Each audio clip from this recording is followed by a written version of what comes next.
আজকে নিরামিষ পদ্ধতিতে পনির আলুর তরকারিটা রেসিপিটা তোমাদের সাথে শেয়ার করছি। ফার্স্টে পনিরগুলো কিউব করে কেটে নিয়েছি, মানে যে যেরকম সাইজ করতে হবে মিডিয়াম সাইজই রেখেছি। তারপরে হালকা লাল করে ভেজে নেবো, নইলে না খুব শক্ত হয়ে যায়। এবার তারই মতন করে আলুও ভেজে নিয়েছি কিছুটা। তো আলুগুলোকে লাল লাল করে ভেজে নেবো, হলুদ নুন দিয়ে, যেটা নর্মালি সবাই করে। তো আর মশলার মধ্যে আমি যেগুলো অ্যাড করবো সেগুলো হচ্ছে টমেটো, আদা, গোটা জিরে, কাঁচা লঙ্কা। এই 4টে জিনিস দিয়ে আমি রান্নাটা করব।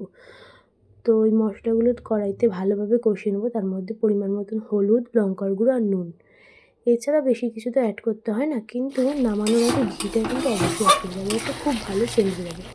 এবার মশলাটা খুব ভালোভাবে কষিয়ে আলুগুলো দিয়ে যাতে সেদ্ধ হয়, তবে পরিমাণ মতন জল দেবো। এবার যেহেতু আমরা খুব কম জনই খাবো, 2-3 জন খাবো, তো ওই জন্য অল্প করেই জল দিয়েছি। আর বেশি ঝোল না পনিরটা ভালো লাগে না, পনিরটা একটু গ্রেভি মতনই হয়। আর তারপরে ঢাকা দিয়ে 10 মিনিট রাখতে হবে। তারপরে যে ঝোলটা ফুটে যাবে তখন গরম মশলা ঘি দিয়ে নামিয়ে ফেললেই রেডি।